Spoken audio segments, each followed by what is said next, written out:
안녕하십니까. 행복한 아침 이재용입니다. 안녕하세요. 정예인입니다. 오늘은 10월 27일 목요일이고요.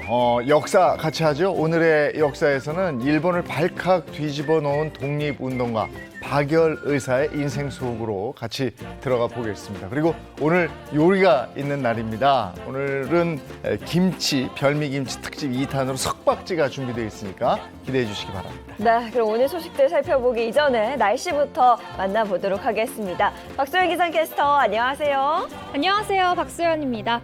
여전히 가을 모기가 기승을 부려서 밤잠 설치는 분들 많으실 텐데요. 가정 내 모기 유입을 막기 위해서는 현관문에 들어서기 전에 주변과 옷을 잘 털어주시고요. 배수관에 통해 들어오는 모기를 막기 위해서는 배수구를 망사나 덮개로 잘 막아주시는 게 좋다고 합니다. 네, 알겠습니다. 그럼 오늘 날씨 어떤지 본격적으로 전해주시죠. 네, 오늘은 쾌청한 하늘 속에 완연한 가을 날씨가 펼쳐지겠습니다. 낮 동안은 온화함이 감돌아서 얇은 옷차림 해주셔도 괜찮겠고요. 다만 해가 지면 금세 서늘해져서 입고 벗기 편한 외투 챙겨주시면 좋겠습니다. 오늘 늦은 오후부터 강원 영동 지역에는 비 소식이 있습니다. 토요일까지 10에서 40mm가 예상되는데요. 내일은 그 밖에 동해안으로 확대되겠고 비는 오락가락 이어지겠습니다. 이 시각 현재 기온 살펴보겠습니다. 서울은 8.9도, 대구는 10도, 부산은 15.1도 가리키고 있습니다. 한낮에는 서울 19도, 광주는 21도, 부산은 23도가 예상됩니다. 도심 사이로 단풍이 곱게 물들었습니다. 동해안은 토요일까지 비 소식이 이어지겠지만 그 밖의 지역은 주말까지 야외 활동하기에 좋은 날씨가 예상되는데요. 나들이 계획 세우셔서 가을의 정취를 만끽해보시면 좋겠습니다. 지금까지 날씨 전해드렸습니다.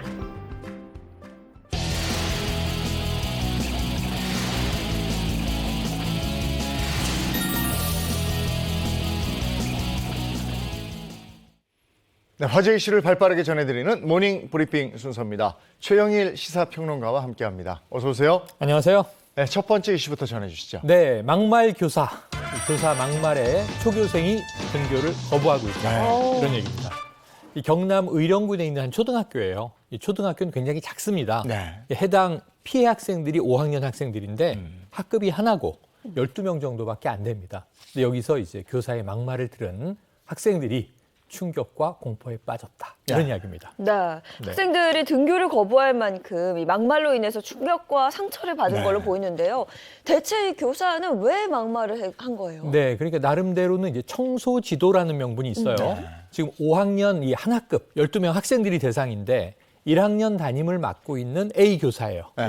그런데 이제 청소지도로 올라갔는데 선생님의 눈에는 청소가 깨끗하지 않고 여기저기 이제 문제들이 있었던 거죠. 그래서 학생들을 모아놓고 야단을 치기 시작하는데 이 야단의 수위가 너무 높았던 것 같습니다. 그래서 사실은 여기는 좀 막말, 비속어 이렇게 등장을 했고 그래서 이제 학생들이 집에 가서 부모님에게 몇몇이 이야기를 했겠죠. 그러자 이제 부모님이 깜짝 놀라서 일부 부모님들이 학교에 와서 항의를 하는 일이 벌어졌어요. 그런데 여기서 끝이 아니었습니다. 이 교사가 부모의 항의를 듣고 5학년 교실로 그냥 달려 올라가요. 그러면서 부모들이 너희를 괴물로 만들고 있다. 너희들을 싫어해서 그러는 거다. 이런 얘기도 하고 학부모가 학교에 찾아오는 것은 교권 침해다. 이런 얘기와 함께 또 이 방송에서 얘기할 수 없는 얘기들이 많이 담겨 있었어요.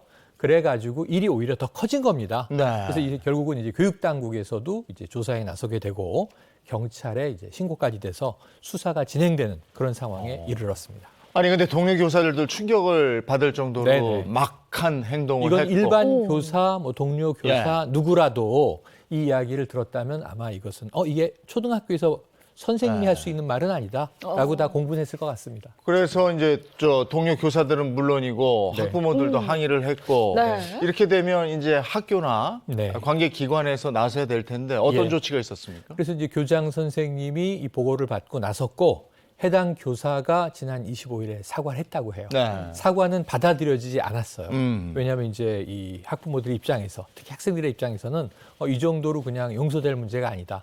그래서 교육청이 결국은 나섰고요. 네. 이 해당 교사는 직위 해제가 됐습니다. 네. 그 상태고 아까 말씀드린 대로 교육당국은 지금 이제 조사하고 있고 또 피해 학생들에 대한 이 심리치료 등 지원을 해야 되지 않습니까? 예, 그게 이루어지고 그리고 경찰에서는 수사를 지금 이어가고 네. 있기 때문에 전체적인 내용은 아마 수사 결과에 따라서 이후 법적 처벌의 여부까지 네. 결정될 것 같습니다. 아니, 해당 교사의 처벌도 중요하지만 그 네. 마음을 다친 아이들을 어떻게 맞습니다. 치유할 것인가 이 부분이 상당히 네. 중요하네요. 자, 다음 이슈 가겠습니다. 네, 수유역 폭행녀의 최후. 무슨 얘기냐면요. 그 수유역에서 난동이 벌어졌던 거예요. 네. 자, 그런데 이제 이 강북경찰서가 밝혔습니다. 일단은 뭐 이 한 20대 여성이에요. 네. 길을 막고 난동을 부린 것이 지나가는 차들을 막아 세우고 그리고 차에다가 욕설을 하고 발로 차고 그러니까 이제 운전자들이 놀라기도 하고 일부 운전자는 차에서 내려서 이게 무슨 일입니까 하고 항의하는데 침을 뱉고 네. 그리고 심지어 구타도 하고 어. 이런 일이 벌어졌던 거예요. 결국은 이제 이 구속 피의자 신문까지 받게 됐고요. 구속은 된 그런 상황인데 네. 네. 문제는 이 20대 여성의 폭행이 이 한 건만은 아니었던 것 같습니다. 그러니까 저도 그 부분이 굉장히 놀랐는데 네. A 씨의 이런 폭력적인 행태로 입건이 된 게 네. 이번이 또 처음이 아니라 그래요. 맞습니다. 지금 말씀드렸던 이게 차도에서 이게 강북구청 사거리예요. 네. 맞고 난동을 부린 것은 이제 이번 달 지난 19일의 일인데 거슬러 올라가 보니 지난달 27일에 이미 다른 폭행건이 하나 있었는데 그 수유역 인근에서 아마 보셨을 겁니다. 이 흡연 단속하는 분들이겠죠. 네. 금연구역이에요. 아이고, 저 나오네. 여기에서부터 일부 지역은 당연히 금연구역인데 네. 여기서 담배를 피고 있는 거죠.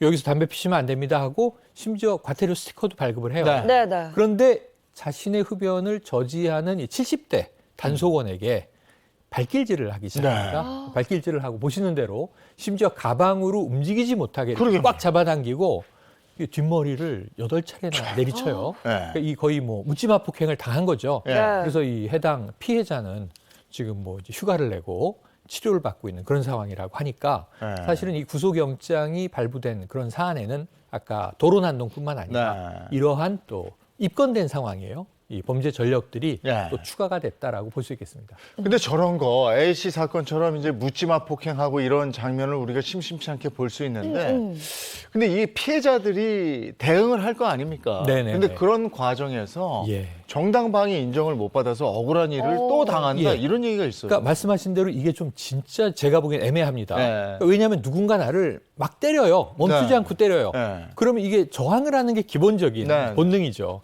자, 방배동에서 이런 일이 있었어요. 한 남성이 길을 걷고 있는데 뒤에서 갑자기 차량이 빵빵 하니까 놀라잖아요. 예. 네. 깜짝 놀라면서 뒤돌아보고 이게 입에서 욕설이 나왔어요. 네. 그러니까 이 운전자는 차를 딱 세우고 내려서 네. 이 멱살을 잡고 어머. 이제 폭행을 행사하기 시작한 네. 거예요. 어머. 근데 이 피해자도 가만히 있지 않았어요. 네. 똑같이 이제 이 멱살을 잡고 실랑이가 벌어지고 이제 싸움으로 가는데 시민들이 뜯어 말려서 여기서 끝났어요. 네. 그리고 이게 굉장히 분했겠죠.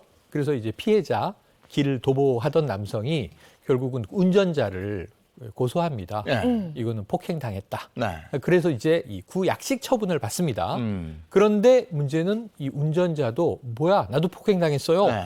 하고 이게 쌍방 맞고소가 된 거죠. 네.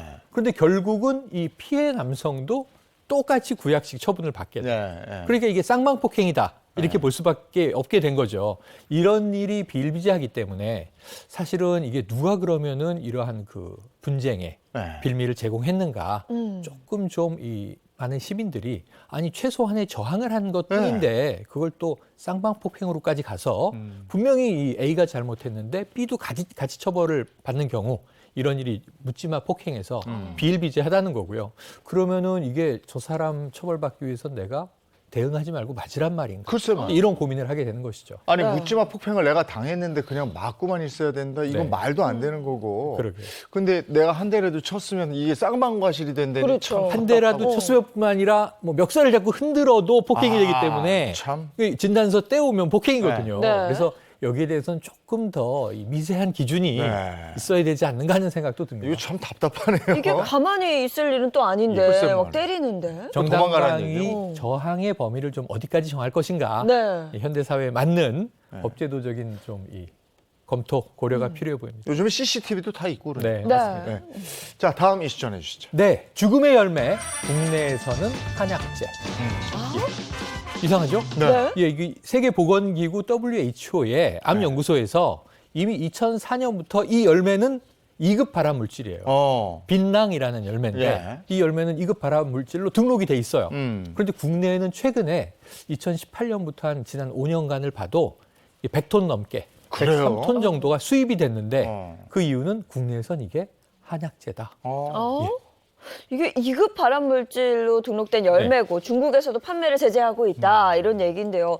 어떻게 우리나라에서는 네. 아무 제재 없이 이게 수입할 수 있는 거예요? 그런데 이게 이제 예전부터는 이 빛낭에 이제 이 아레콜린이라는 물질이 있는데 이게 발암 물질이에요.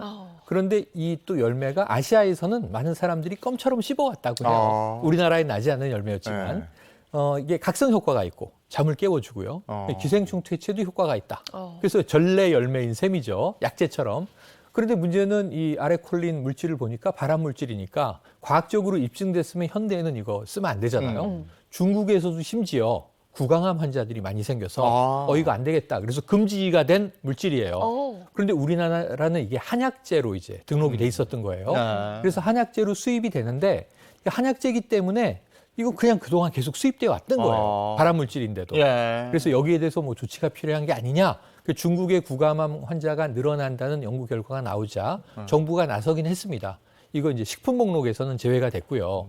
그리고 또 이제 이 빛낭이라고 하는 열매를 가지고 만드는 약재들에 대해서 온라인 홍보를 하지 못하도록 했는데 문제는 이게 수입돼서 계속 들어오면 뭔가 쓰임새가 있을 거 아니에요. 그러니까 수입을 차단하는 게 제일 간단한데 왜 통관을 막지 못하는가 하는 논란이 좀 커져 있습니다. 그러니까 이게 지금 이제 법이나 관련 규정이 정비가 안 돼 있으니까 계속 들어와도 되니까 들어올 거 아니에요. 그러니까 이게 제가 답답한 건 뭐냐면 WHO에서 2급 발암 물질 하면 국내에서는 이건 약재로 쓸 수 없는 거잖아요. 기본적으로. 그렇죠. 이게 충돌하지 않습니까? 네. 그럼 약재 목록에서 빼고 자, 이건 약재가 아닙니다 하고 허가를 취소하든가 해야 되는데 한약재로는 들어있으니까 검사 필증만 있으면 이 통관, 관세청은 막을 방법이 없어요.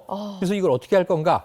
2025년까지 조사를 좀 해보겠다. 근데 지금 주무부처도 안 정해져 있습니다. 그래요? 그러니까 이게 그냥 발암물질이 유통되고 있는 것을 1, 2년, 3년 더 봐야 되는가. 이런 거 좀 긴급하게 사실은 이 국제보건기구에서 지정하는 것들은 우리나라에서 굉장히 빨리 받아들이는 것도 많아요. 코로나19 상황 같은 거 보시면 아시지만 바이오가 이렇게 빨리 움직이는 시대인데 한약재의 검사 필증이 있으면 통관을 막지 못한다. 그걸 막으려면 앞으로 2, 3년이 걸린다? 그러게요. 이건 좀 이상하다 이런 생각이 듭니다. 아니, 구강암을 유발한다는데 우리라도 지금 딱 삼가를 해야 되겠는데요? 빛낭이라고 그러셨죠? 네. 빛낭 네. 그 안에 이제 아레콜린. 그렇군요. 네. 이거 우리가 안 먹으면 수입 안 하겠지 뭐. 그렇죠. 예? 제도가 정비가 안 됐으면 우리도 나서 해야지 어떡하겠어요? 그러니까 이걸 자꾸 알려서 네. 자, 요 열매가 요 성분이 들어가 있는 것은 2급 발암 물질입니다. 네. 알릴 필요가 있는데 아까 말씀드린 대로 이제 최소한의 조치 식품 목록에서는 빼고 홍보를 금하는 정도는 돼 있지만 수입을 좀 원천적으로 막는 게 가장 그러게요. 차단의 기본인데 이거는 왜 그냥 뚫려 있는가 하는 답답함이 있는 거죠. 이게 2년이나 걸린다니까 참 그것도 답답하네요. 자, 오늘 모닝 브리핑 여기까지 하겠습니다. 최영일 시사평론가와 함께했습니다. 고맙습니다. 고맙습니다. 고맙습니다.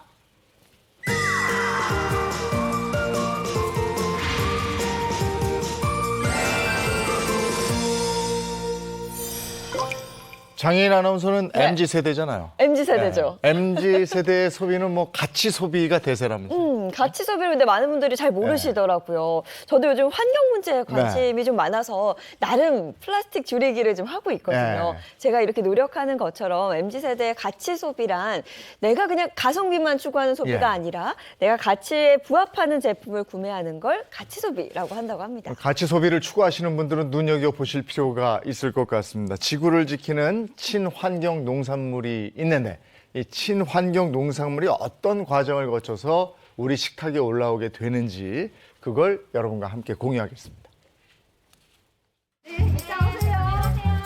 서울 마포구의 한 마트에 미션을 받고 찾아온 개그맨 송병철 씨. 아니 지금 저한테 무농약이랑 유기농을 찾아라 이러고선 이게 지금 어디죠 여기? 생협에 왔는데 과연 제가 찾을 수 있을까요 감독님? 한번 가보도록 할게요. 미션 무농약 유기농 식품을 찾아라. 그런데 힌트를 손에 쥐고도 쉽게 찾지 못하는데요. 결국 어딨지? 무농약이랑 유기농 얘 좀 도와주시죠 누가 도와주세요. 좀 못 찾겠어요. 바로 이건데요. 무농약 표시가 이렇게 돼 있어요. 무농약 요렇게 돼 있네요. 힌트는 인증 표시. 아 이번에는 채소인데 문을 열고 한번 보도록 하겠습니다. 여기도 있고. 친환경 인증 표시란 친환경으로 인정받은 농축산물에 부여한 인증 표시를 말하는데요. 근데 도대체 감독님 왜 저한테 이 무농약 유기농을 또 찾으려고 하셨어요? 도대체 혹시 가치소비라고 아세요? 가치소비요? 그게 뭔데요? 가치 소비란 자신이 지향하는 가치에 맞는 소비를 추구하는 것으로 친환경 제품에 대한 가치 소비가 늘고 있는 추세. 친환경 농산물을 구입하면 탄소 배출도 줄일 수 있고요. 그리고 이제 저농약, 무농약을 하다 보니까 토양 오염도 줄일 수 있고. 어차피 살기 위해서 사는 거잖아요. 거기에 가치를 더하는 일이고 또 이제 뭐 운영하시는 분들이 더 좋은 일을 많이 하실 수 있도록 응원한달까? 그렇다면 친환경 농산물은 어떤 과정을 거쳐 식탁에 올라오는 것일까요? 황금빛 벼 수확이 한창인 경기도 가평의 한 농장을 찾았습니다. 농부님! 안녕하세요, 농부님. 네, 안녕하세요. 아, 지금 한참 이렇게 벼 또 베시는구나. 네, 제가 소문 듣고 왔습니다. 예. 반갑습니다. 예, 반갑습니다. 우리 지구를 지키는 농부님이라고 그런 말을 들었는데 그게 무슨 말인가요, 도대체? 지구한테 이렇게 해를 끼치지 않는 농법을 하기 때문에 예, 지구를 지키는 농부라고 했고요. 화학 비료나 이런 그 농약을 사용하지 않고 네, 농사를 짓고 있어요. 친환경 농법으로 하면 많은 어려운 점이 많아요. 네네. 네, 지금 이렇게 보시면은 네. 가운데는 저렇게 막 도복이 되고 벼가 없잖아요. 거기는 이제 잡초가 나서 네. 이 벼가 자라질 못한 거예요. 그래서 이제 그 잡초를 잡기 위해서는 이제 일반 관행농법에서는 농약을 사용하는 거죠. 그렇죠. 이제 친환경 농법에서는 네. 우렁이 농법으로 합니다. 우렁이.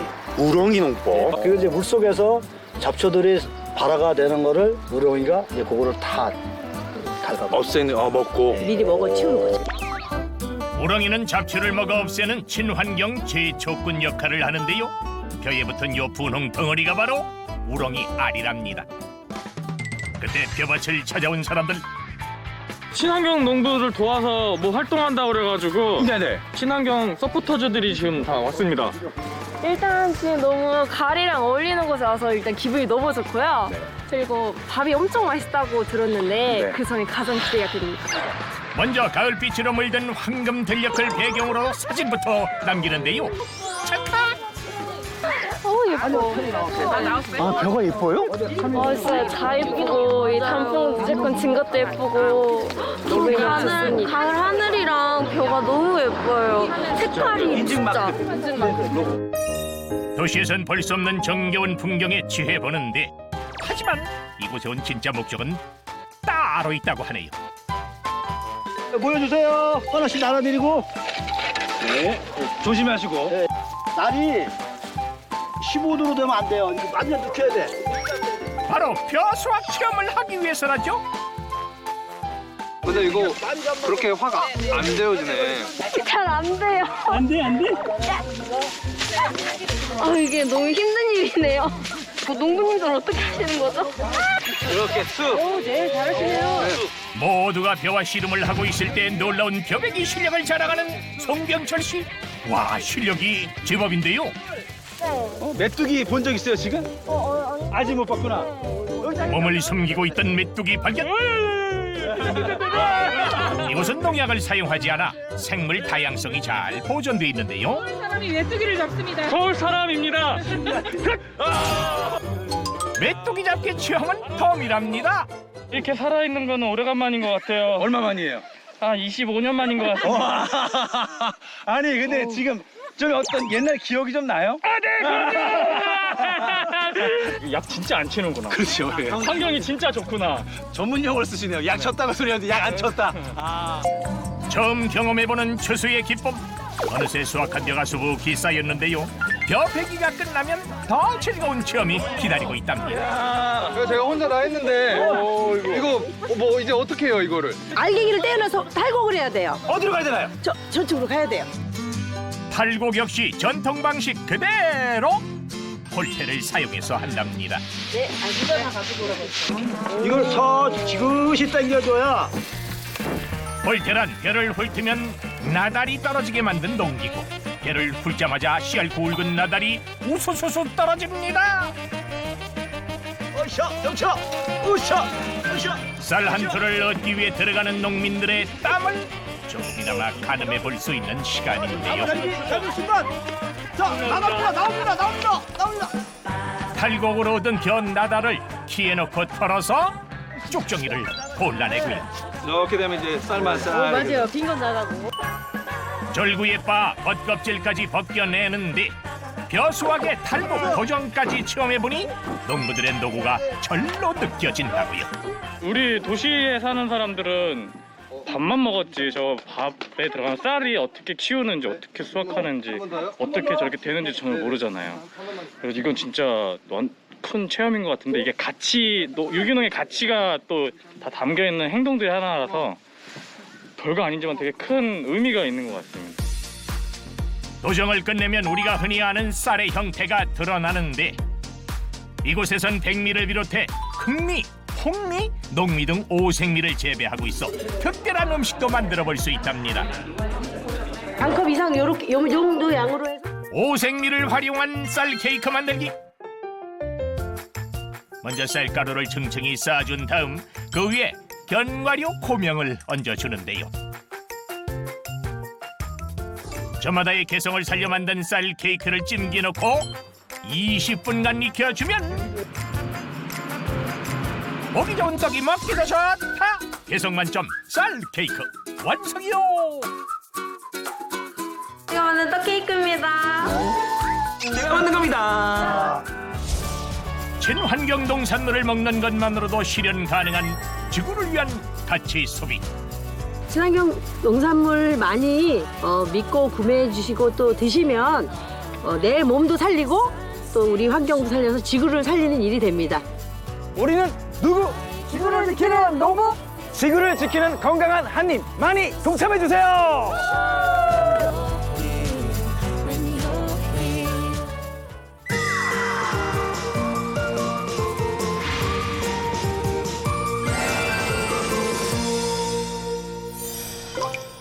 네, 역사 속에 오늘은 어떤 의미를 가지고 있을까요? 오늘의 역사 시간입니다. 개그맨 정철규 씨 어서 오세요. 네, 안녕하세요. 블랑카입니다. 어머, 이거 이거죠? 네, 개그맨 정창입니다. 반갑습니다. 네, 반갑습니다. 또 역사학자 이익지 교수님 반갑습니다. 네, 안녕하세요. 오늘도 재밌는 역사 이야기를 함께할 역사학자 이익주입니다. 네, 반갑습니다. 오늘 10월 27일입니다. 10월 27일 역사 속에서 어떤 의미가 있을까요? 오늘은 몇 년도로 갑니까? 오늘은 1945년 10월 27일입니다. 1945년이면 해방하고 관련 있는 거 아닙니까?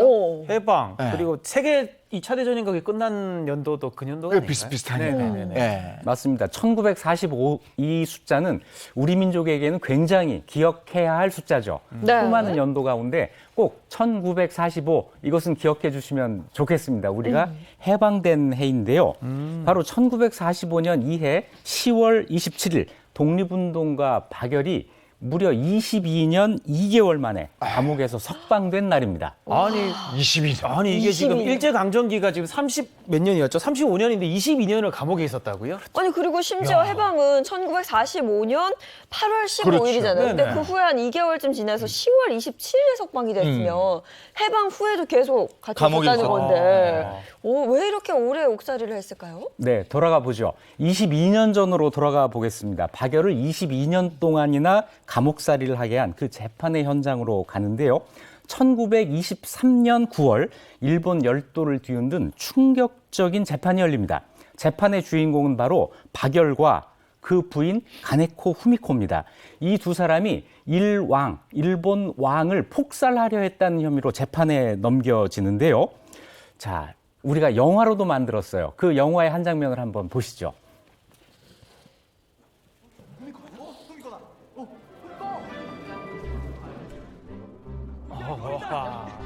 재판정에 저러고 등장합니다. 나마에와 나는 박열이요. それは朝鮮語ではないか。 그렇다.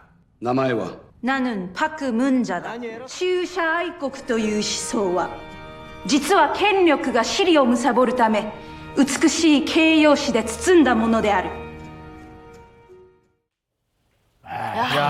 당당해요. 난 대단하다. 박열이다. 와. 대단합니다. 네, 박열이 이 재판을 받기 전에 4가지를 요구했다고 해요. 첫째는 나를 피고라고 부르지 말아라. 둘째는 내가 조선의 예복, 조선 관리들이 입는 예복을 입고 재판에 임하겠다. 셋째, 재판장과 똑같은 높이를 나에게 달라. 그러니까 아래 앉히지 말라는 거죠. 네. 그리고 나는 한국어로 말할 테니 통역을 붙여라. 이렇게 4가지를 요구를 했어요. 그래서 이것이 받아들여집니다. 그래서 재판장은 박열을 피고라고 부르지 않고 그 편이라고 부르고 박열은 그 재판장을 그대라고 부르고 또 재밌는 게 있어요. 그 부인인데요. 가네코 후미코는 보시는 대로 검정 치마에 흰 저고리 이걸 입고 출정을 합니다. 입으셨던 맞아요, 맞아요. 그렇죠. 그때 이제 조선의 여인들이 입던 그 옷이고 그리고 자기를 부를 때 일본 이름 가네코 후미코라고 부르지 말고 한국 이름 박문자라고 불러라. 이렇게 요구해서 이것을 당당하게 관철시킵니다. 아니 근데 궁금한 게 이거를 일본에서 왜 받아준 거예요? 이 요구들을요? 그 당시 일본에서는 자기들이 문명국이고 그래서 이렇게 선진적이고 관대한 사법 체계를 가지고 있다고 세계 속에 선전을 하려고 한 거예요. 그래서 이걸 받아들이는데 아마 잘못했다고 곧 후회하게 됐을 겁니다. 어쨌든 일본 재판부에서는 정말 전무후무한 사건이었겠어요. 그렇죠. 정말 대단한 일을 한 거예요. 그렇죠. 네, 유관순이 입던 옷. 자, 이게 이제 또 생각이 나는데요. 이렇게 대담한 행동을 보인 박열과 가네코. 그 두 사람은 어떻게 만났고 어쩌다 이 재판의 현장까지 오게 되었는지. 자, 한번 알아보겠습니다. 먼저 박열에 대해서 살펴봐야 되겠죠. 박열은 1902년에 문경에서 태어납니다. 의병장 이강년의 고향, 거기도 문경이었어요. 저는 이 준비하면서 문경을 다시 보게 되더라고요. 그리고 1902년은 또 어떤 해냐면 유관순 열사가 태어난 해입니다. 그러니까 두 분이 동갑이에요. 자, 박열이 15살이 됐을 때 그 인생에 아주 충격을 주는 사건이 벌어집니다. 지금의 그 보통학교예요. 이 학교를 졸업하는데 선생님이 학생들을 모아놓고 반성을 하는 거예요.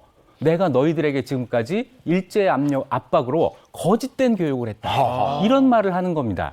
그래서 하는 말씀이 일본 교사는 형사다. 이런 말까지 해요. 이 말에 15살 박열이 충격을 받습니다. 그러면서 앞으로 내가 이 민족을 위해서 뭔가 큰 일을 해야 되겠구나. 이런 생각을 하게 되죠. 공부를 계속하겠다고 마음을 먹고 서울로 올라갑니다. 그래서 경기 고등보통학교, 지금 경기고등학교의 전신인데 여기에 입학해서 공부를 하다가 3학년 때 1919년 3월 1일 3.1운동을 만나게 됩니다.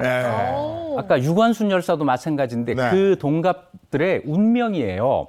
학교 다니다가 3.1운동이 일어나니까 가만히 있을 수가 없죠.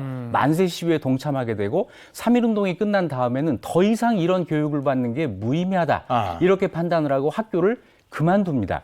이때 많은 사람들이 그렇게 했어요. 그리고 박열은 그러면서 일본으로 건너가는데 다른 젊은이들도 만주, 간도, 연해주, 중국, 일본 이런 데로 뿔뿔이 흩어져서 내가 독립을 위해서 무언가를 할 거야. 이런 결심을 하게 되는 거죠.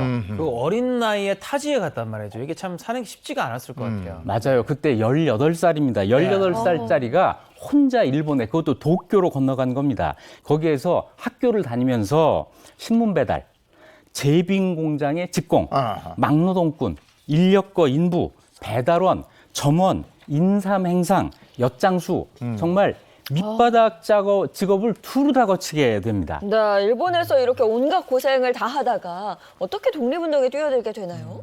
네, 1920년 이 무렵은 일본에서도 공산주의와 무정부주의 이런 것들이 유행하고 있을 때예요. 이 가운데 박열은 무정부주의에 심취합니다. 무정부주의라는 건 뭐냐면 모든 권위를 거부하는 거예요. 그러면서 그 독립을 위해서 싸우게 되는 건데 아주 급진적인 사상이죠. 많은 한국의 독립운동가들이 이 권위를 부정한다고 하는 점에 착안을 해서 무정부주의를 독립운동의 이념으로 받아들일 때입니다. 박열도 그 중에 한 사람이죠. 1920년에 하나의 조직을 만드는데 그 조직 이름이 동경조선 고학생 동우회라는 거예요. 이게 무정부주의 단체였거든요. 이 단체에 가서 활동하면서 박열이 무정부주의자, 다른 말로 아나키스트로 변신을 해나갑니다. 그리고 더 적극적으로 이제 투쟁을 해야 되겠다. 조직을 만드는데 그 조직의 이름을 보면은 의거단, 철권단, 혈권단, 박살단, 혈거단. 이 이름 어떠세요? 막 뭐 피해 주먹 뭐 이런 거 보니까 딱 정말 오네요. 친일파를 제대로 그냥 응징하겠다. 그쵸. 뭐 이런 느낌이 느낌 확 같은데요. 와요. 네, 가만히 있을 수 없다. 우리가 뭔가 폭력적으로 일어나서 우리 독립을 위해서 싸워야겠다. 이런 의지가 이 이름에 담겨져 있죠. 네. 자, 이러고 있다가 운명의 여인 그 가네코 후미코를 만납니다. 이 두 사람은 만남부터 범상치가 않아요. 가네코 후미코가 박열의 시를 읽고 사람을 먼저 만난 게 아니고 시를 읽고 시에 반해버립니다. 그 시 제목, 아침부터 제목이 좀 그런데 시 제목이 개새끼예요. 자, 한번 그 시 한번 제가 낭송해 드리겠습니다. 네. 이렇게 시작합니다. 나는 개새끼로소이다. 하늘을 보고 짖는, 달을 보고 짖는, 보잘것없는 나는 개새끼로소이다. 높은 양반의 가랭이에서 뜨거운 것이 쏟아져 내가 목욕을 할 때 나도 그의 다리에다 뜨거운 줄기를 뿜어대는 나는 개새끼로소이다. 이런 거죠. 일본이 우리를 못 살게 굴어도 나는 가만히 있지 않겠다. 나는 받은 만큼 돌려줄 거야. 이런 생각이 여기 들어가 있잖아요. 그러니까 뭐 아무리 자기가 권력이 세건 뭐건 간에 나의 부당함을 하면 나 똑같이 갚아주겠다. 뭐 이런 정신을 담은 것 같은데. 일본이 아무리 짓눌러도 네. 나는 절대 굴복하지 않겠다. 네. 시 안에서도 기계가 느껴지는데 왜 가네코가 시만 보고 반했다고 하는지 확실히 알 수 있을 것 같습니다. 네. 가네코는 이 시를 보고 이런 말을 해요. 내가 찾던 사람, 내가 하고 싶었던 일, 그것은 틀림없이 그 사람 안에 있다. 이야. 그래서 박열을 찾아가요. 이런 걸 천생연분이라고 하는 거죠. 네. 이렇게 운명적인 만남을 가진 두 사람은 1922년 5월에 계약 동거를 시작합니다. 그리고 가네코는 박문자라는 조선 이름을 짓고 박열과 함께 불령사라는 비밀 결사를 조직해서 일본인이지만 한국의 독립운동에 투신을 합니다. 불령사라는 이름도 재밌어요. 그 당시 일본이 고분고분하지 않은 한국 사람들을 불령선인이라고 불렀거든요. 고분고분하지 않은 이런 뜻인데 박열은 그래 나 고분고분하지 않아. 고분고분하지 않은 사람들이 조직 만들었으니 한번 당해볼래? 이런 이 뜻이 담겨져 있는 거예요. 특히 박열은 일왕에게 폭탄을 던지겠다는 생각을 하고 이 준비를 해나가요. 1921년부터 외왕선원한테 폭약을 구입하려고 하고 약국을 돌아다니면서 그 파는 양이 정해져 있거든요. 한 번에 0.02g씩을 사서 모읍니다. 이걸 가지고 폭탄 만들려고도 하고 여의치 않으니까 한국에 와서 역시 비밀 결사였던 의열단에 부탁해서 폭탄을 구입하려고도 하고 그런데 다 여의치 않았습니다. 일본 경찰의 감시망을 뚫고 당시에 폭탄을 얻는다는 게 이게 쉬운 일은 아니었을 쉽지 텐데. 않죠. 그러면 대단히 어려운 일입니다. 그래도 박열은 포기하지 않았습니다. 또 한 번 거사 계획을 세우고 이번에는 상해에 있는 임시정부에 폭탄을 구입할 수 있는지를 문의를 해요. 그러던 중에 하나의 소식이 들려옵니다. 1923년 10월에 일본 왕세자가 결혼을 한다는 소식을 듣게 돼요. 그렇다면 이 결혼식장에서 폭탄을 터뜨려야겠구나. 이런 계획을 세운 거죠. 그런데 거기까지 가기 전에 9월 달에 박열과 가네코 후미코의 운명을 바꿀 커다란 사건이 일어나고 맙니다. 어떤 사건이에요? 바로 관동 대지진. 도쿄를 중심으로 한 일본 관동 지방에 커다란 지진이 일어나는데 진도가 7.9예요. 이건 굉장히 큰 초강력 지진이죠. 그렇죠. 뭐 도쿄 일대가 거의 괴멸, 파괴되다시피 하면서 사망, 행방불명자가 무려 14만 명이 나옵니다. 그리고 이재민이 340만 명. 이 커다란 자연재해 앞에서 다른 쪽에서 뭔가 이상한 분위기가 만들어져요. 조선인들이 폭동을 일으키고 있다. 또 조선인들이 방화했다. 우물에 조선인들이 독을 타고 있다. 이런 유언비어가 난무하기 시작하면서 가뜩이나 불안한 일본 사람들의 심리를 자극을 하고 이러면서 조선인들을 찾아서 학살하는 이런 일이 벌어집니다. 조선 사람 그 식별하는 방법이 이런 거였어요. 일본 말로 15원 55전이라고 써가지고 읽어봐 그러는 겁니다. 그래서 이걸 이렇게 읽어요. 주코엔 고추코센. 이렇게 읽으면 아 일본 사람 아니지 저처럼 이렇게 읽으면 잡혀가는 겁니다. 그래서 야. 학살을 당하는 거예요. 그래서 학살당한 조선 사람이 6천 명 이상이라고 알려져 있었는데 최근 연구에서는 2만 3천 명 이상이라고 하는 이런 이야기가 있습니다. 아니 근데 죄 없는 사람을 조선인이란 이유로 죽인 것도 그런데 이게 참 웃긴 게 일본인들 중에서도 사투리 쓰거나 발음이 안 좋은 분들이 있을 수가 있거든요. 그럼 그 사람들도 혹시 죽는 거 아니에요? 그랬을 수 있었겠네. 네, 그리고 그런 그 피해자도 있었고 뭐 그다음부터는 이제 일본 사람들이 목숨을 걸고 발음 연습을 했겠죠. 네. 아니 그러니까 어쨌든 이 지진 참상과 피해 이걸 외부로 돌리기 위해서 한국인을 희생양 삼았다는 거잖아요. 그렇죠. 그리고 이 학살에 대한 관심을 또 다른 데로 돌리기 위해서 또 다른 희생양을 찾는데 그게 바로 박열과 이 부부였어요. 일왕 부자에게 폭탄을 던지려고 했다? 이거 대역죄야. 이게 성립이 되잖아요. 그래서 이 두 사람을 체포해서 신문을 하기 시작합니다. 자, 이때 이 부부가 어떻게 했을까요? 제가 봤을 때는 이렇게 뭐 굴복하고 그러진 않았을 것 같아요. 끝까지 당당하고 그렇죠. 할 말 다 했을 것 같은데요. 맞아요. 이건 어떻게 해도 빠져나갈 수 없다. 이렇게 판단을 한 거죠. 그래서 오히려 이 재판을 저항의 무대로 바꾸자. 독립운동의 장으로 활용하자. 네. 이렇게 결심을 합니다. 그래서 1923년부터 25년까지 2년 동안 20여 회 조사를 받는데 박열은 내가 일왕을 폭살하기 위해서 준비를 했다. 순순히 이렇게 당당하게 밝혀요. 내가 했다. 자, 여기 이제 박열과 가네코 후미코가 찍은 사진이 있는데 네네. 자, 이 사진 어떠세요?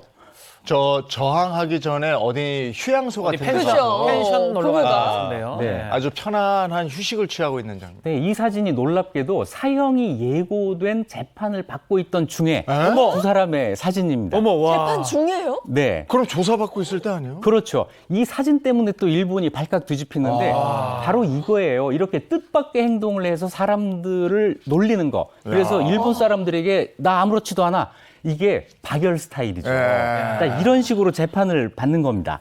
그러니까 독립에 대한 그 열망은 가득하고 뭐 죽음은 두렵지 않다. 뭐 이걸 지금 이 표정에서부터 볼 수가 있는 것 같은데요. 근데 정말 마지막까지 박열 의사답네요. 네. 저 그렇습니다. 담대함이 일본을 정말 놀라게 했겠어요. 네. 하지만 결국 재판에서는 사형 선고를 받습니다.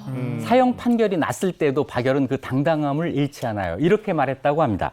재판장, 수고했네. 내 육체야 자네들 마음대로 죽이지만 내 정신이야 어쩌겠는가. 야, 어떻습니까? 끝까지 너무 불굴의 멋지네요. 독립 의지를 그냥 거기서 보여줬네요. 야.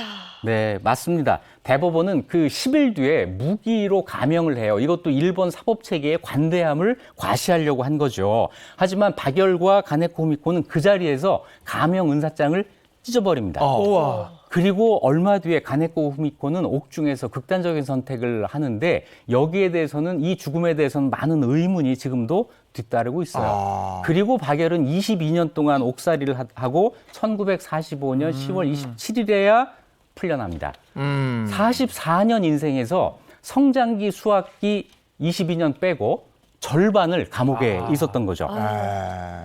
그렇군요. 그리고 오늘- 나서 훈장도 받고 네. 대한민국에서 그 공을 인정받았네요. 네, 오늘은 우리 독립운동사에 이런 사람들도 있었다. 이 두 사람을 꼭 기억하는 날이 되었으면 좋겠습니다. 예, 네. 오늘 10월 27일 박열 의사를 만나봤고요. 그 다음 현장으로 가보겠습니다. 몇 년도로 갈까요? 1998년 10월 27일입니다. 이때는 과연 어떤 일이 있었을까요? 네, 요즘은 남북 관계가 꽁꽁 얼어붙었잖아요. 그런데 지금으로부터 24년 전에 남북 관계에서 아주 기념비적인 사건 하나가 일어납니다. 판문점을 통해서 휴전선을 넘어서 민간인이 북한을 방문한 일이 있었습니다. 야, 판문점은 민간인이 갈 수 없는 곳인데 이건 굉장히 큰 사건이군요. 네, 맞아요. 바로 소떼 방북.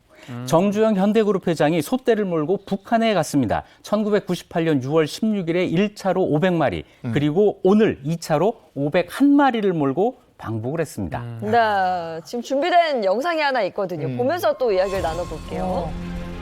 시대를 통해서 생중계가 됐었죠. 네, 아, 대단했죠. 와, 저게 이루어지다니 뭐 이런 느낌이에요. 제가 고3 때였는데 이거 저도 라이브로 봤었거든요. 네. 키우려고 저는 이때 7살이었거든요.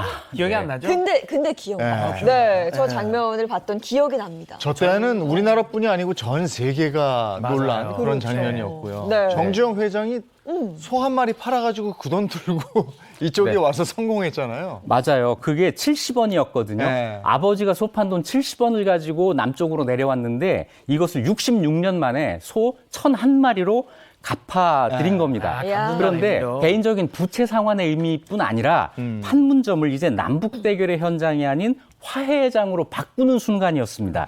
네. 당시 정주영 회장 직속 홍보실 김정수 차장의 인터뷰가 있어요. 잠시 들어보겠습니다. 특히 이제 저희는 이제 홍보실이니까 언론 취재를 협조해주기 위해서 아침 비상체제였죠. 그 전날 11시에 이제 출발했어요. 그 행렬이 한 2km 정도 되는데 트럭 한 대에 10마리씩 해서 50대가 출발했고 그 매시간 우리는 이제 체크를 해서 제대로 가고 있는지 그런 안전에 대해서 굉장히 신경을 쓰고 있었죠. 시간은 이제 260km니까 시간이 얼마나 걸릴까. 그래서 전체적으로는 한 10시간 걸렸죠. 트럭 50대가 줄지어가는 이런 아주 좀 진풍경이 연출됐는데요. 그런데 여기서 궁금한 게 있어요. 왜 1,001마리였느냐. 그러니까요. 거죠. 한 마리가 뭐죠? 네. 그래서 1,000마리로 완성을 하고 나머지 한 마리로 시작을 한다. 그래서 끝과 시작을 동시에 알리는 숫자가 1,001마리가 됐던 겁니다. 네.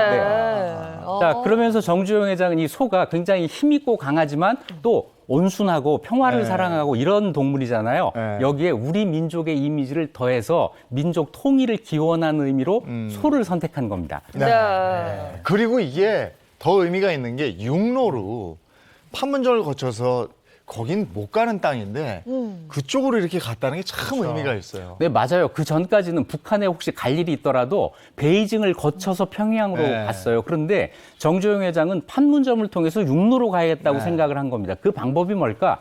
소를 몰고 가면 소를 비행기 태워서 북한으로 가지는 못할 테니까 육로를 개방할 거야. 이걸 가지고 유엔군과 북한을 설득을 한 거죠. 이 진정성이 먹히면서 육로가 개방이 돼서 소떼가 올라갈 수가 있었던 겁니다. 네. 그 진정성이 받아들여진 거네요. 그렇죠.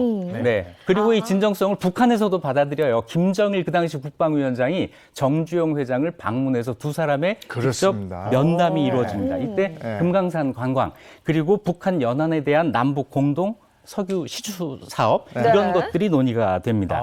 그래서 결국 이 소떼 방북의 성과는 어땠어요? 그 이후에 남북 경제 협력이 시작되죠.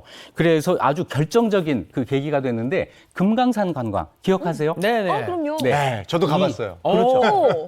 이 만남 바로 뒤에 금강산 관광이 개시가 돼서 금강호가 북한으로 출발을 합니다. 그래서 이 금강산 관광이 2006년 한 해만 35만 명, 그리고 2008년 7월 17일 불행하게도 중단될 때까지 누적 관광객이 196만 명에 달합니다. 갔다 오셨네요. 네. 네. 근데 이 금강산 관광은 이 관광으로만 그치는 게 아니고 이산가족 상봉하고 또 연결이 됐잖아요. 맞아요. 그 금강호를 타고 이산가족이 방북을 했고요. 얼마 뒤에 실제로 남북 이산가족의 상봉이 이루어집니다.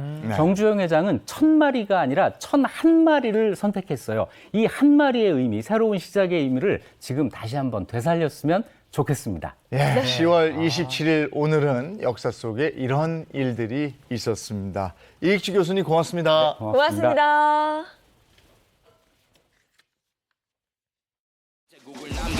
역사의 흐름 가운데 흔적이 돼 아름답게 역사의 흐름 가운데 스쳐질래 나답게 역사의 흐름 가운데 흔적이 돼 아름답게 パクと共に死ねるなら私は満足しよう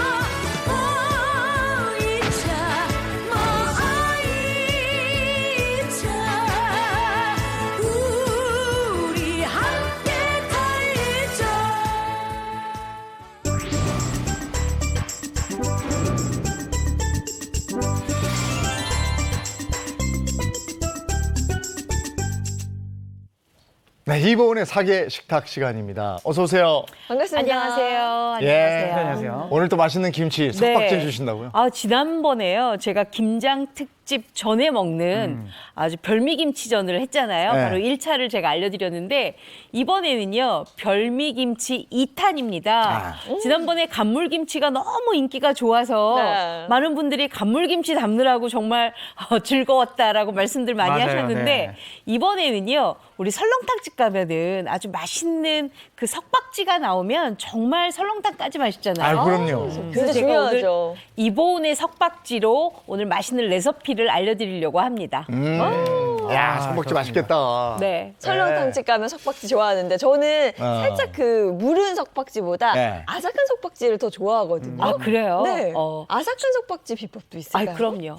제가 오늘 만드는 석박지는요. 오늘 당장 담아서 한 이틀만 익혀놓으면 아삭아삭한 식감이 15일 정도까지도 유지되는 정말 국물까지 맛있는 석박지입니다. 네, 기대됩니다. 기대됩니다. 네. 정말. 네. 일단 한번 만들어 볼까요? 네. 자, 오늘 석박지에는요, 바로 결구형 배추가 아닌 요 알배추가 들어갑니다.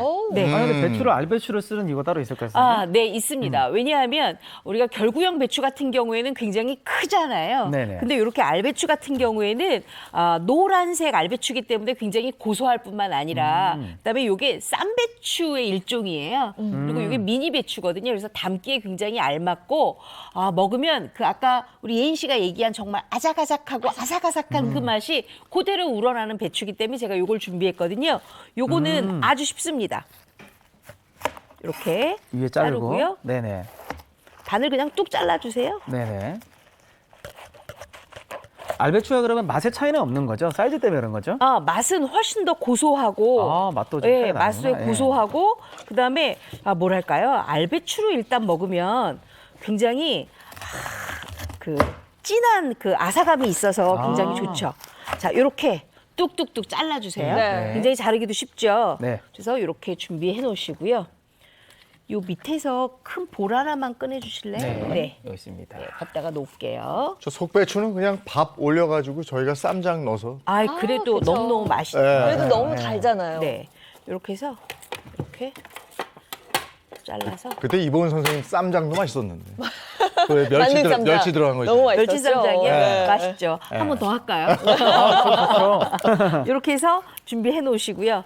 그다음에 요거 배추가 다 준비가 되면 그다음에 뭘 준비를 해야 되면 바로 물을 준비하는데 요 배추를 좀 마저 썰을게요. 네. 그 석박지 하실 때요. 굉장히 배추를 짧게 썰지 마시고 이렇게 길게 썰어 주시는 게 좋아요.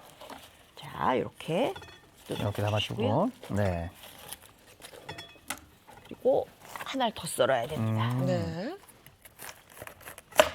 지금 알배추 한 2개 정도를 기준으로. 워낙은 4개 정도 기준하면 네. 딱 좋아요. 요즘 배추 무가 좋을 때니까. 그렇죠. 지금 가을 배추 무가요. 네. 단맛이 아주 잔뜩 들어서 다 드시기에는 아주 딱 알맞거든요. 네. 요럴 때 석박지를 담아 놓으셔야 네. 굉장히 달달하게 드실 수가 있어요. 그러면 이제 무만 들어간 석박지가 아니라 이렇게 이 알배추를 넣어주는 거는 또 단맛을 좀 더 올리기 위해서 그런 거예요? 네, 워낙 석박지는 무만 들어가는 게 아니라 요 배추까지 같이 들어가서 만든 게 석박지예요. 그래서 요까지 준비가 됐어요. 그리고 이 석박지 하나가 만들어지면은요. 다른 반찬이 필요 없잖아요. 맞아요. 어머님들 그냥 콩나물국 하나만 끓여도 저 굉장히 맛있게 드실 수가 있으니까. 저는 이거 석박지 국물에다가 밥 비벼 먹어도 아주 너무 맛있죠. 맛있어서. 네.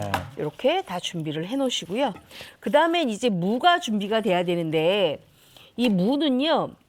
석박지 무는 너무 얇게 썰면은 나중에 익으면 익을수록 무가 물러질 수가 있거든요. 그래서 조금 두껍게 써는 게 좋습니다. 그래서 이렇게 큼직큼직하게 이렇게 썰어요.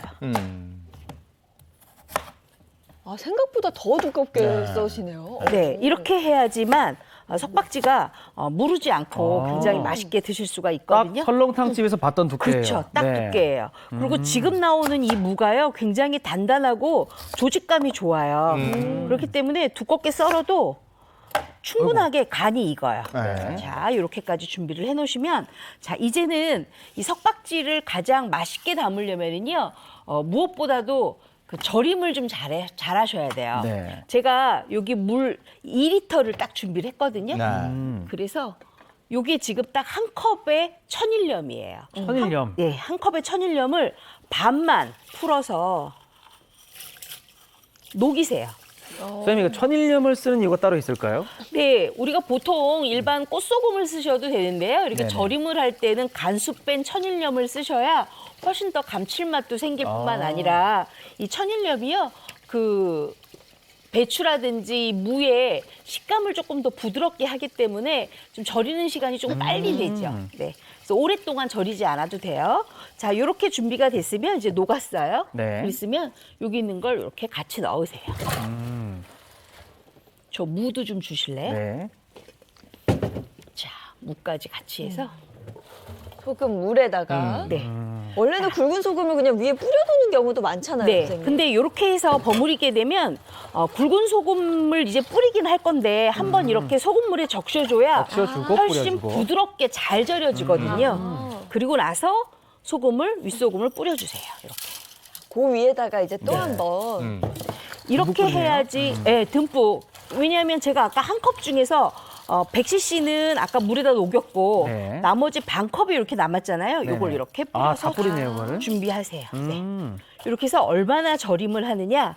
딱 1시간 절이시면 1시간 정도. 아주 맛있는 석박지의 절임 배추와 무가 준비가 됩니다. 네, 네. 요거 이제 1시간 정도 제가 절임을 할게요.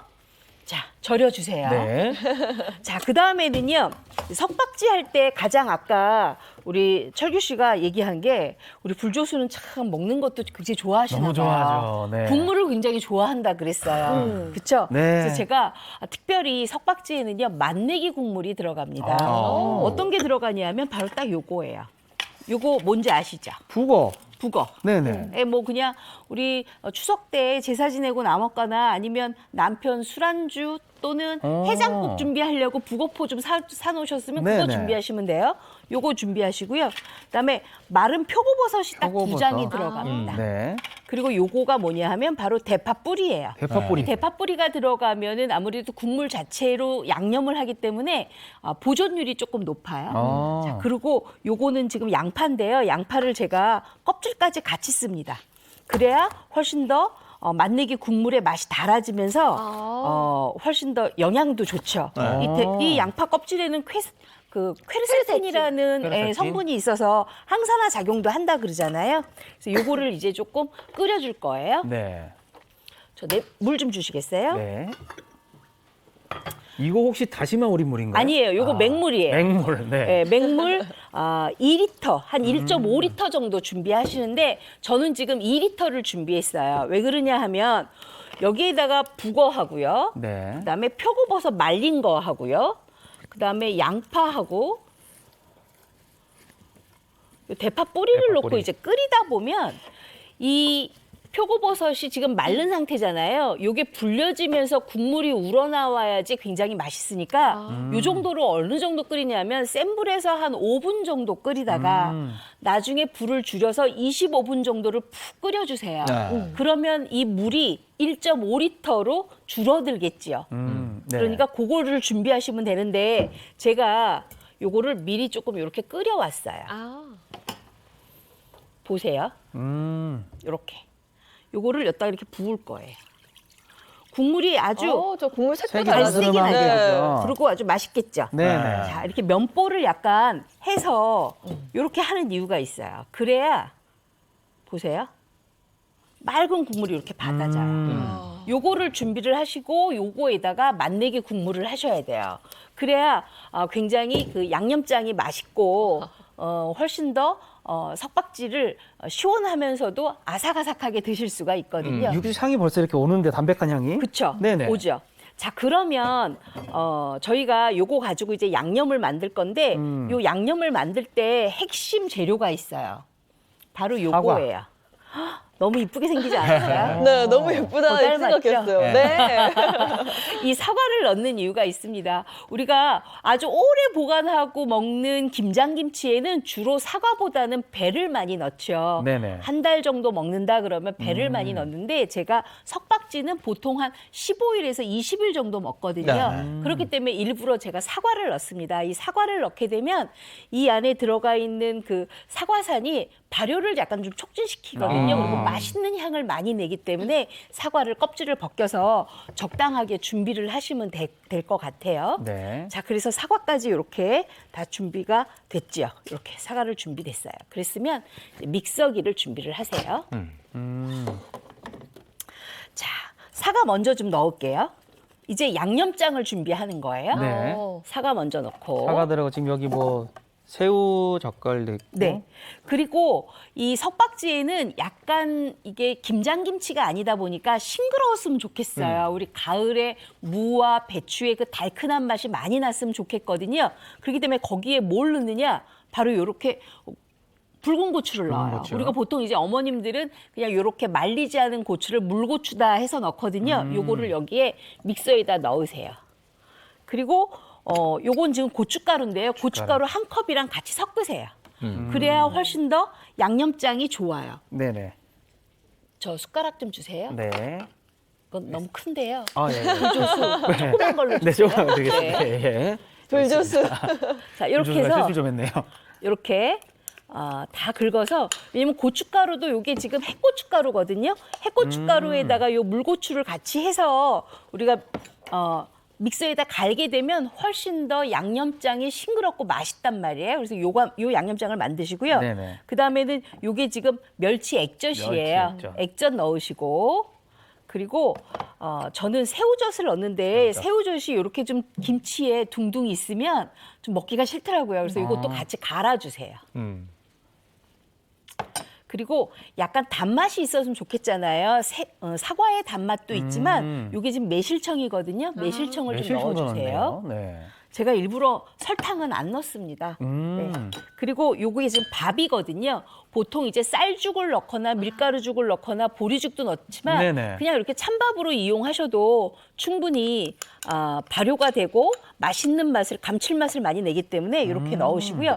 자, 여기에 이제 아까 그 맛내기 국물 있잖아요. 네네. 맛내기 국물을 이제 넣어서 가는데 여기 지금 믹서에 1리터를 다 넣게 되면 1.5리터, 1리터를 다 넣게 되면 이게 좀 넘치니까 이 정도는 남겨주세요. 네. 이거 남겨두시고 좀 이따 쓸 거예요. 네.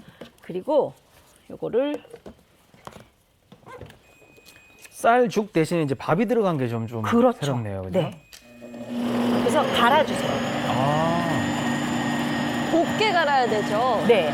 아주 곱게 가시는 게 좋아요. 그래야 색감도 훨씬 더 좋을 뿐만 아니라 양념이 잘 입혀져요. 네. 큰 다라이 좀 하나 올려주세요.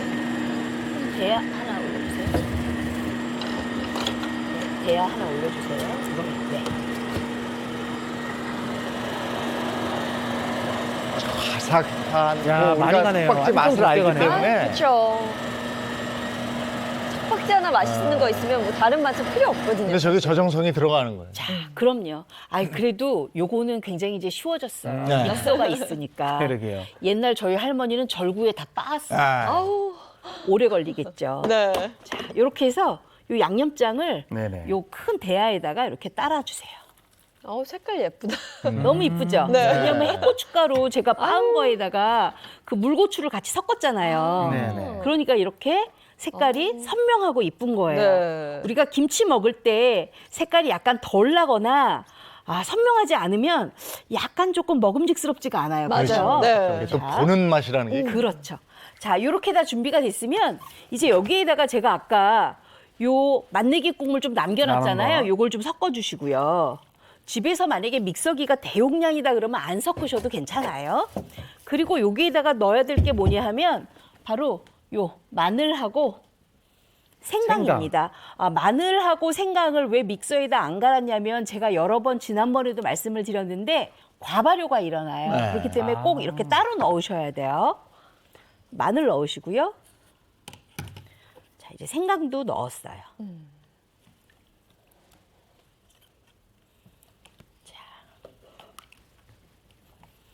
그러면 요거를 간 맞춤을 해야 되는데요. 네. 제가 아주 정확한 레시피로 만들었기 때문에 맛내기 국물 1리터에다가 요 양념장을 다 섞고 나면 여기에다가 소금을 넣어야 되는데요. 소금을 네네. 얼마나 넣느냐?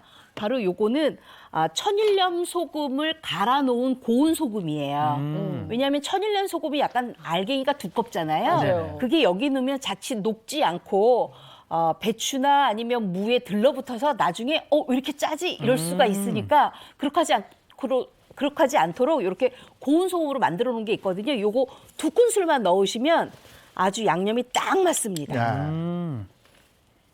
간을 안 봐도 야. 저 이보선님 자신감 있을 수밖에 없는 게 이래서 이거를 막 제가 이거 국물 먹은 게 섞어놨잖아요. 맛있었구나. 네. 제가 이렇게 석박지 갖고 나올 때 정확한 레시피를 전달해 드리려고 4번 이상은 만들어 본 적이 있거든요. 그러니까 간을 안 보셔도 네. 자신이 딱 있으신 네. 거예요. 와.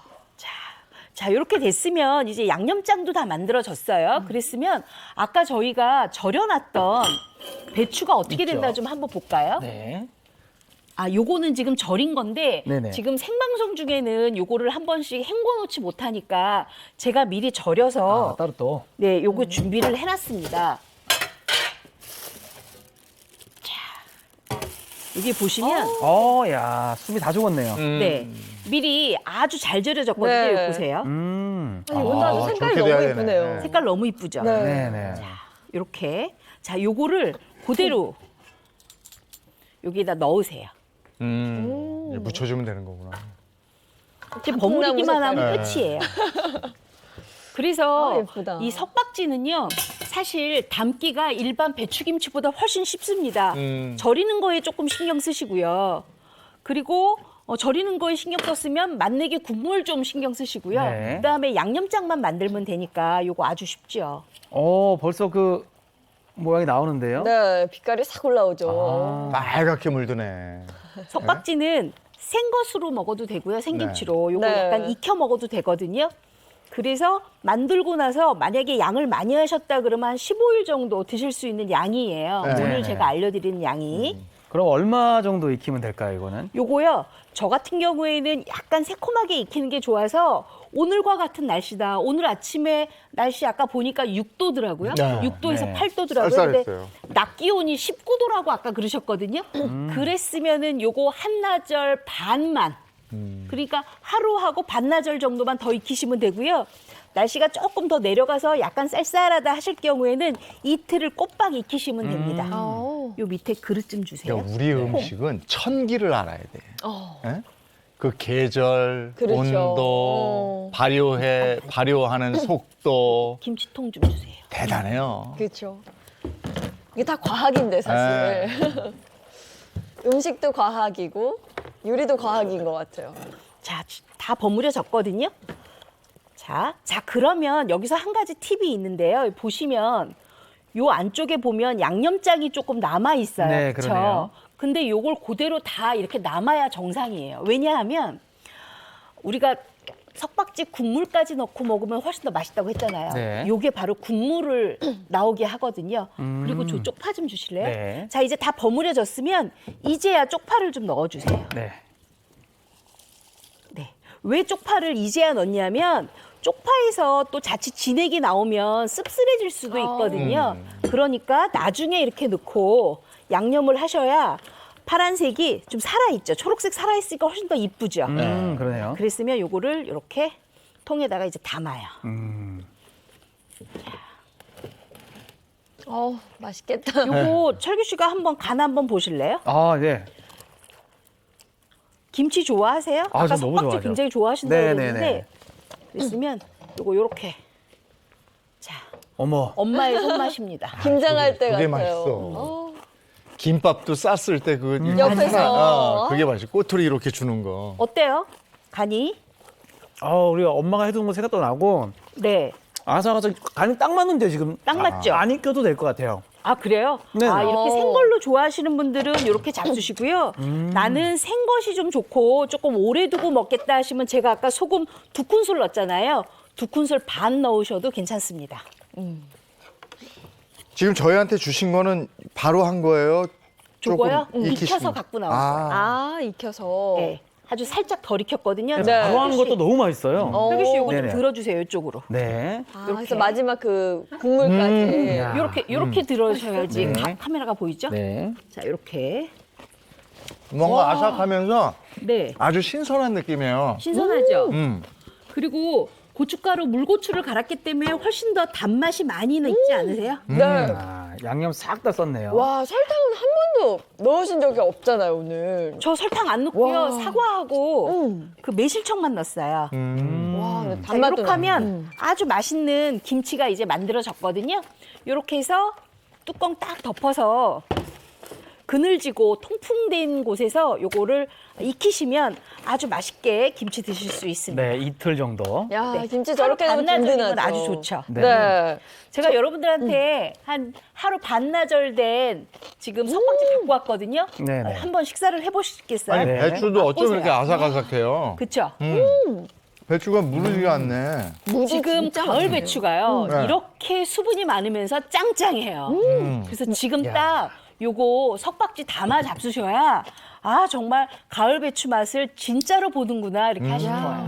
무도 아린 맛도 전혀 없어요. 아린 맛 있으면 절대로 안 돼. 네, 너무 네, 맛있어요. 맛있죠? 와. 국밥에 네. 석박지면 이게 저래 그렇죠. 끝이에요. 맞아요. 그쵸. 만약에 국밥이 안 되면 또는 뭐 설렁탕이 안 됐다 그러면 콩나물국 굉장히 시원하게 끓인 다음에 그렇게 잡수셔도 되고요. 요새 무가 굉장히 달큰하니까 무채국 끓여가지고 잡수셔도 아주 좋을 것 같습니다. 와, 김치가 뭔가 너무 맛도 시원한 맛도 있어요. 안 익은 굉장히 것도 너무 맛있는데 아, 드셔보셔야 되는데. 아우. 막한 것도 맛있고 네. 그냥 조금만 익혔다 먹는 것도 너무 맛있고. 아, 맛있다. 응? 레시피 보여드릴까요? 갈까?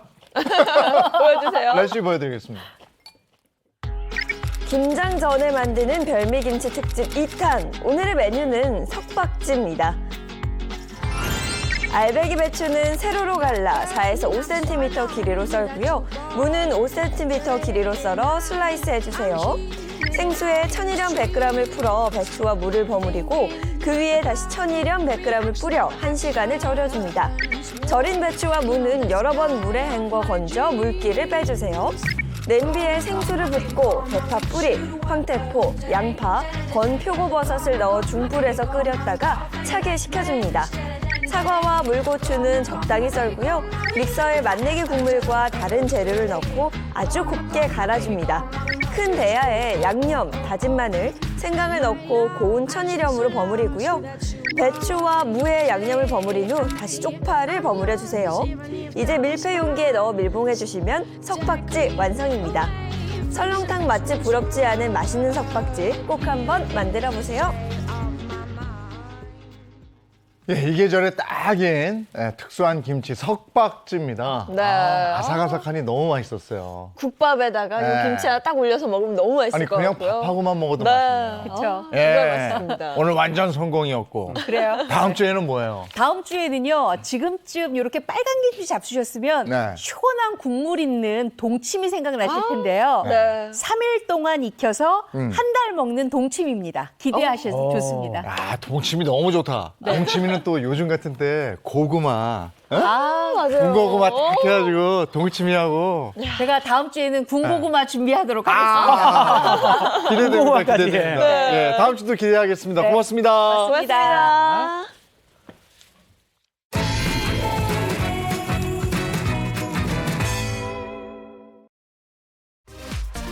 국토교통부가 주최하고 한국교통안전공단이 주관하는 보행자 최우선 신교통문화 확산 실천 다짐 및 토론회가 지난 26일 양재 AT센터에서 열렸습니다. 이번 행사는 교통사고로부터 국민의 소중한 생명을 지키고 교통안전 선진국으로 도약하기 위해 마련됐는데요. 이날은 보행안전과 관련된 유관기관이 참여해 보행자를 최우선하는 교통문화 확산의 실천 다짐과 또 보행자 중심의 신교통문화 확산을 위한 교통안전 전문가 토론회가 진행됐습니다. 또한 전문가 토론과 더불어 온 오프라인 방청객 질의응답 및 의견 청취 등의 소통의 시간도 가졌는데요. 이번 행사를 통해 보행자 최우선 교통안전 실천을 위한 국민의식 전환과 공감대 형성에 좋은 결과가 있길 기대해 봅니다. 요즘 일교차 때문에 옷 뭘 선택해서 입기가 마땅치가 않아요. 그러니까요. 얇게 입으면 또 밤에 네. 춥고 너무 두툼하게 입으면 낮에 덥고 그런데요. 일교차 클 때 호흡기 건강 유의하셔야 되니까요. 오늘도 옷차림 잘 챙겨 나가시기 바랍니다. 좋은 하루 보내시고요. 저희는 내일 아침 7시 30분에 돌아오겠습니다. 행복한 아침, 행복한 하루 되십시오. 고맙습니다. 고맙습니다.